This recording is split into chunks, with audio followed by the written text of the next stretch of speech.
बार एक गांव में कन्हैया नाम का एक भोला भाला आदमी रहता था। कन्हैया का उसी गांव में एक छोटा सा घर था। घर में वो और उसकी पत्नी और एक छोटा सा बच्चा रहता था, जो उसकी पत्नी को अभी अभी कुछ दिन पहले ही हुआ था। कन्हैया के पास जमीन तो खूब सारी थी, पर वह सारी जमीन बंजर थी।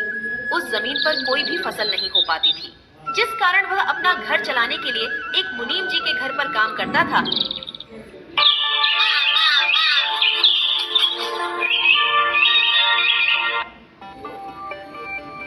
भाग्यवान, ओ भाग्यवान, आज मुझे मुनीम जी के पास बहुत सारा काम है।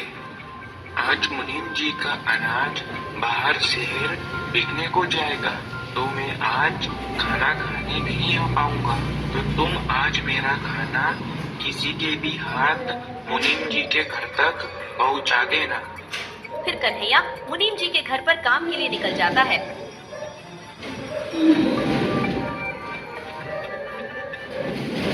आज तो कोई नजर नहीं आ रहा जिसके हाथ में यह खाना पहुंचा सकूं। लगता है आज मुझे ही खाना देने जाना होगा। कन्हैया की पत्नी कन्हैया को खाना देने के लिए मुनीम जी के घर के लिए निकल जाती है।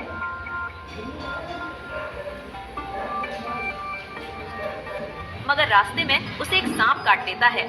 अरे ये किसने काट लिया? मुझे कांटा तो छुआ नहीं है। कितना दर्द हो रहा है। सांप काटते ही वह जमीन पर गिर जाती है और वहाँ पर खूब सारी भीड़ इकट्ठा हो जाती है। कन्हैया लाल, अभी अभी गांव से एक खबर आ रही है कि तुम्हारी पत्नी को एक सांप ने काट लिया है। तुम्हें तुरंत ही उसके पास जाना होगा। कन्हैया चौंक जाता है और कन्हैया वहाँ से तुरंत ही निकल जाता है। मगर कन्हैया की पत्नी नहीं बच पाई।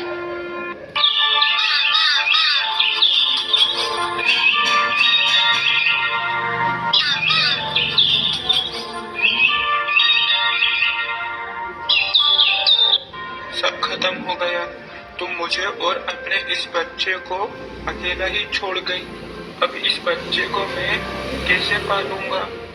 इससे बढ़िया तो मैं भी मर जाता।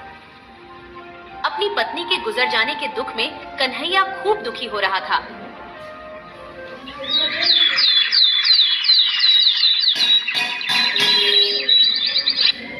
कुछ सालों बाद कन्हैया के जीवन में खुशी का माहौल बनता है।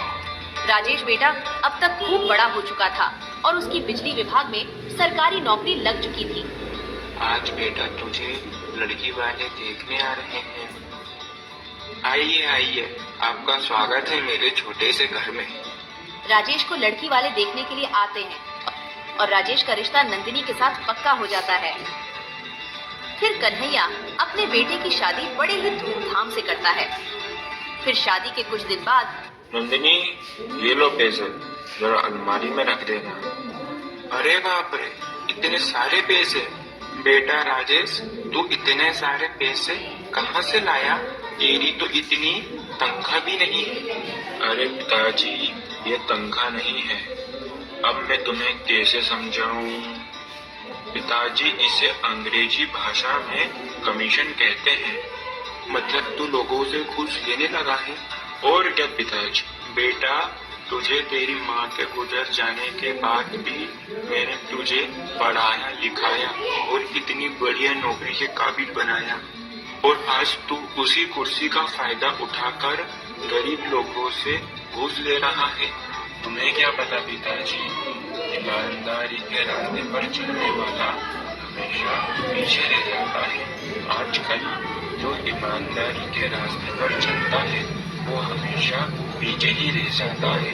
ईमानदारी पर चलेंगे तो धीरे धीरे आगे बढ़ेंगे, और अगर थोड़ी बहुत घूस खाकर आगे बढ़ेंगे तो बहुत जल्दी आगे बढ़ेंगे। पिताजी, बेटा, जो ईमानदारी के रास्ते से धीरे धीरे आगे बढ़ता है वो बहुत लंबे समय तक टिकता है।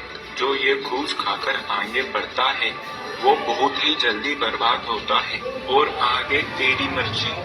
और कन्हैया इतना कहकर अपने घर से निकल जाता है। ठीक ही तो कह रहे हैं कि घूस लेना पाप है। पिताजी की बात तो मान लो। तुम भी चालू हो गई। पिताजी मुझे कम सुना के गए हैं क्या? घूस लेना पाप है। अब मुझे मेरा खाना दे दो, ऑफिस के लिए लेट हो रहा हूँ। इसी तरह कन्हैया का बेटा राजेश लोगों से घूस लेने लगा था।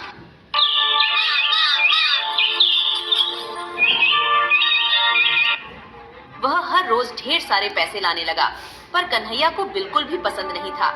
अरे बेटा, ये मुझे नहीं है पसंद। तू मेरे लिए ये लोगों से घूस खाना बंद क्यों नहीं कर देता? अरे पिताजी, तुम तो मेरे हाथ धोकर पीछे ही पड़ गए। घूस घूस लगा रखा है। मैं ये घूस लेना बंद नहीं कर सकता। तुम्हें मेरे साथ रहना हो तो रहो, वरना यहाँ से निकलो। तुम्हें जरा सी भी शर्म नहीं है? कोई भला अपने पिताजी से ऐसे बात करता है?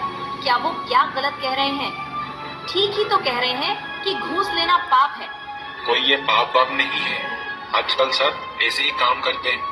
और तुम ज्यादा मेरी अम्मा मत बनो। तुम्हें भी इस घर में रहना हो तो रहो, वरना तुम भी यहाँ से निकलो। अरे बेटा, मेरे कारण तुम दोनों आपस में मत लड़ो। मैं ही इस घर को छोड़कर चला जाता हूँ। अरे पिताजी, इन्होंने तुम्हें गुस्से में आकर घर छोड़कर जाने को कह दिया है। आप तो सच में घर छोड़कर जाने को तैयार हो गए? तुम कहाँ पर रहोगे? बेटा, तू मेरे रहने की चिंता मत कर। मैं तो कहीं पर भी रह लूंगा। इतना कहकर कन्हैया घर छोड़कर चला जाता है। अरे तुम कैसे बेटे हो जो अपने पिता को घर छोड़कर जाने के लिए एक बार भी नहीं रोका? कन्हैया अपना घर छोड़कर मुनीम जी के घर पर जाता है। क्या हुआ कन्हैया, आज तो तुम समय से पहले काम पर आ गए। और कन्हैया मुनीम जी को अपने बेटे की सारी बात बता देता है। अरे बाप रे, तुम्हारे बेटे ने तुम्हें घर से निकाल दिया। ये तो उसने बहुत गलत किया। कन्हैया, तुम चिंता मत करो। आज से तुम मेरे साथ मेरी ये हवेली में रहोगे। नहीं मुनीम जी, मैं तो मेरे खेत में ही रह लूंगा। कन्हैया, तुम वहाँ पर कैसे रह पाओगे? मुनीम जी, मैं वहाँ आराम से रह लूंगा। Your baby's hair is as soft as a feather. तुम्हारा मुंह उतरा उतरा क्यों लग रहा है? आज ऑफिस में कुछ हुआ क्या? हाँ, आज मैं लोगों से घूस लेता पकड़ा गया और अब मुझे अपनी नौकरी से भी निकाल दिया गया है। और मैंने जितना भी घूस का पैसा खाया है वो मुझे सरकार को वापस लौटाना होगा। मुझे बिल्कुल भी समझ नहीं आ रहा है अब मैं क्या करूँगा। कन्हैया अपने खेतों के बीच में एक झोपड़ी तैयार करता है और उसी झोपड़ी में रहने लग जाता है।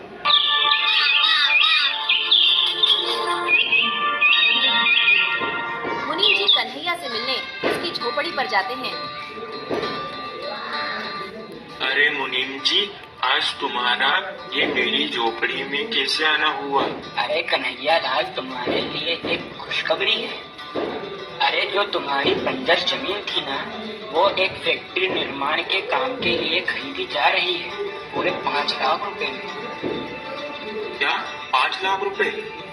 मुनीम जी, मुझे तो आपकी बात पर विश्वास नहीं हो रहा।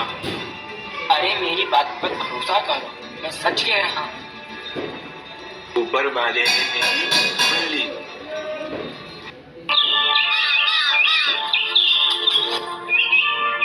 कन्हैया अपने बंजर जमीन को बेचकर उसी गांव में जमीन के पैसे से एक बढ़िया सा घर बनवा लेता है।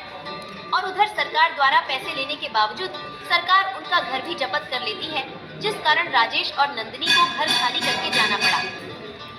आज तुम्हारे लालच के चक्कर में पिताजी भी घर छोड़कर चले गए और आज हमें भी घर से बेघर होना पड़ा तुम्हारे लालच के चक्कर में। आओ राजेश बेटा, अब तो तुम्हारा पिता लखपति बन गया है। तुम यह खबर सुनकर आए हो, मैं जानता हूँ। तुम तुम्हारे पिता के पास केवल पैसों की लालच में ही आए हो। तुमने आज तक तुम्हारी माँ को देखा? ये कन्हैया ने तुम्हें तुम्हारी माँ के जाने के बाद खूब पढ़ा लिखा कर बड़ा करा और तुमने उसे ही घर से निकाल दिया और तुमने उसी पिता को घर से निकाल दिया। तुम्हें ये सब करते बिल्कुल भी शर्म नहीं आई? अरे मुनीम जी, अब छोड़िए, इससे एक छोटी सी गलती हो गई। पिताजी, मुझे माफ कर दो, मुझसे गलती हो गई और आपकी बात नहीं मानने के कारण आज मेरे हाथ से नौकरी भी चली गई। कोई बात नहीं बेटा, तुझे कहा था ना मैंने कि ईमानदारी के रास्ते पर चलेगा तो खूब आगे जाएगा। अब देख लिया ना बेईमानी के रास्ते का परिणाम।